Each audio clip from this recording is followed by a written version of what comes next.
Thank you so much, Natalia. So good morning, good afternoon to you all. It's a pleasure to be here. And indeed, this is about the future. It's about unleashing human potential. It's about the next generation of communications, 6G.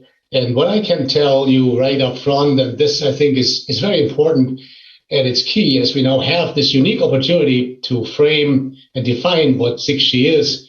It all starts with the value we create, the value impact we strive to jointly create at Nokia Bell Labs, and with the various partners in academia, in industry, and also with the operators, so as to define that future.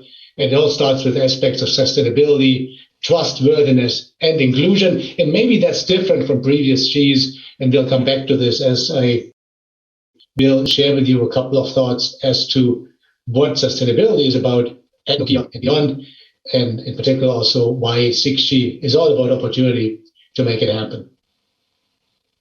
So in this, first of all, I have the pleasure to work with Nokia, the fun part of Nokia Bell Labs. But one of the reasons why I do also enjoy working with Nokia tremendously is the fact that it's really about sustainability approach and the company purpose. So when you look at Nokia, the purpose of the company really is about creating technology that helps the world act together. And that's really the approach. It's at the heart of what we do, and it ties into areas of focus around climate.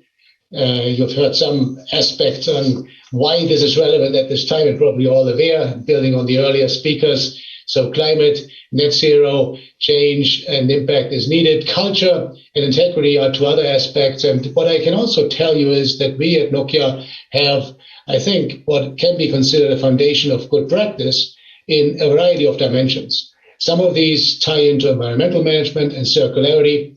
But then, of course, we are a leader in technology and architecture with 5G today, serving hundreds of customers in both communication service provider and enterprise space. So it's all about the portfolio of energy efficient technology that we offer.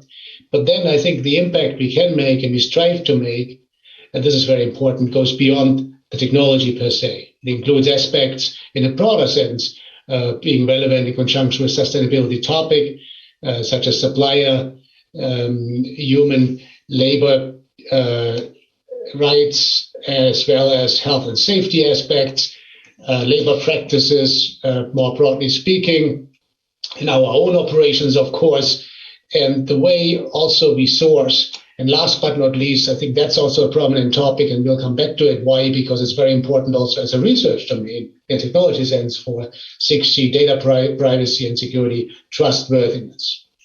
So in summary, no surprise, sustainability is a Nokia strategic priority. And having said this, we don't start at square zero. We have a very powerful starting point when it comes to 5G. But at the same time, let's be clear, the ambition really is to make this and to live this as an ambition, as an effort of continuous improvement, right? And so setting the stage in the upper part of the slide, some of the key messages as to how we go about this. And it really ties into our strategic objectives, making sure that environmental issues are part of the business processes. And then, of course, very importantly, we need to follow up on what we say. So it's all about metrics. It's about validating the improvements and making sure that also we create value out of the interactions with the stakeholders, the customers we serve, the companies we work with on the sourcing side. And that, by the way, in case you're still doubtful, you can also read up and check some of our data as part of Nokia People and Planet Report. So it is all about making sure that not only you define the right KPIs, key performance indicators, but you truly also measure and follow up. And of course, at the heart of our continuous improvement ambition really is products and solutions and the way we create these, especially also in a circular sense. Now, having said all this, it's a good idea probably to look at 5G. And as I said, 5G evolution is on. And by the way, just to make sure you're all aware, this is an ongoing journey, right? We have another 8 or 9 years to go with 5G and now leveraging cool innovation and research out of Bell Labs into product as 5G further evolves. But let's just briefly reflect on where we are with the impact as we've already made. So when it comes to the ambition to go zero emission products, I think it's great to see the impact we've done with more than 150 customers in terms of modernizing the base transceiver stations, so the radio stations, with on average 54% less energy. So that's considerable, and it's needed. And at the same time, when you listen to operators, like I think Telefonica went public with this, in a live network, 5G can be up to more than 90% more energy efficient. So this is very real, and it's a great starting point. At the same time, I guess automation and analytics, there's a solution suite from Nokia called AVA, Automation Virtualization Analytics for Energy Efficiency as a Service. So increasingly, we not only look at data, but we use techniques from machine learning, AI, to really reduce energy consumption, especially on the radio network side.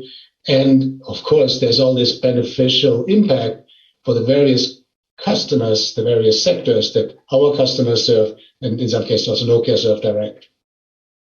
So all of this is very powerful, and it's a great starting point. Maybe the one item I would add to this is actually maybe the item of liquid cooling. There's another cool operator out of Finland that we serve by the name of Elisa, who have shown this in the live network first, like 30% of total carbon dioxide reduction thanks to liquid cooling of base stations. And by the way, why is there so much emphasis on base station? When you look at the network, that's where probably like half of the energy is being consumed. So it's a good idea to look at radio. The next big ticket items would be the cloud infrastructure. Increasingly, as we move towards the 6G era, things are being cloudified, and transport as well deserves attention. So with this, let's move to 6G and the 6G era communications for the 2030s. And again, it's a unique opportunity for us. It's a unique opportunity for us at Nokia, but also for the community worldwide. Why? The opportunity to really define the next standard presents itself typically like once every 10 years. So we need to get this right. We need to start with the value ambitions first, and sustainability impact really, and the key value associated with sustainability need to come first. And all of this starts and ties into a powerful vision that we've had at Nokia and framed at Nokia a couple of years back, and it's still very relevant. It's about connecting the worlds, right? Connecting the physical, digital, and human biological world so as to unleash human potential, but very much tied into key value indicators associated broadly with the theme of sustainability. And when we say sustainability, by the way, there's aspects of economic sustainability, societal sustainability, as well as, of course, environmental sustainability. So connecting the worlds and all this, and this is where now Nokia Bell Labs and a technology leading company like Nokia come into the picture, and is happening against a variety of transformational new technologies, such as ubiquitous compute, precision sensing and actuation. That actually goes to the heart of one of the dimensions that's really very powerful with 6G coming up, namely that we would co-design networks for both communications and sensing. Pretty cool idea. A lot of cool engineering research required to do that. Knowledge systems, how do we deal with data and really leverage these also in the interest of energy optimization. And then last but not least, also this broad topic of human-machine interface, the way we interact with each other, but also with the machines. And with this, let's have a quick look at use cases, going fast, but I think just to give you a flavor, we at Nokia clustered these broadly into three buckets: augmenting human intelligence, augmenting human experience, augmenting human control. And once you start giving these use cases a closer look, no surprise, many of these tie into powerful options to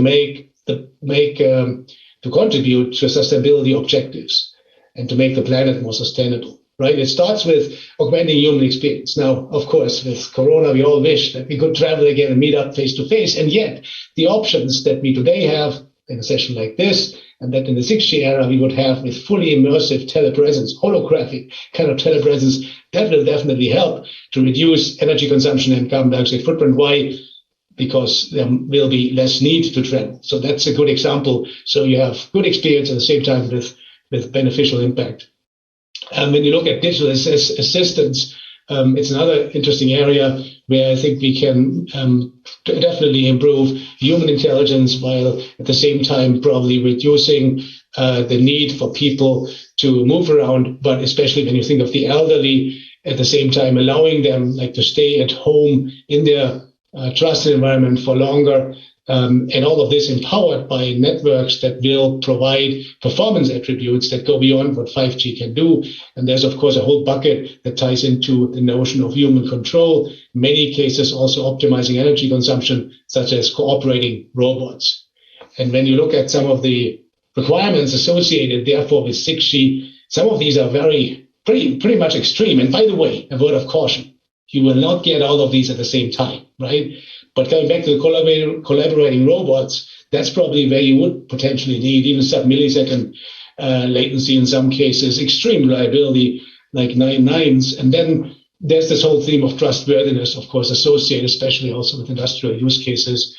But when you look at the new requirement set and going around that kind of spider web, of course, the one dimension that gets a lot of attention is about throughput and capacity for the right reasons. But there is some very important attributes, performance indicators that tie big time into sustainability. And for instance, on the device side, the ambition to create zero energy devices on the scale, flexibility and sustainability category side, indeed, it is about sustainability and indeed making sustainability objectives a design criteria and not an afterthought. I think that's part of it. And inclusion is another dimension you could highlight in this regard. So like, how do we connect the unconnected? So that's the ambition of global coverage. And of course, as you go around this, I guess the other item you would also mention is the adaptability response, which again helps you optimize process efficiency, but at the same time, typically also energy efficiency.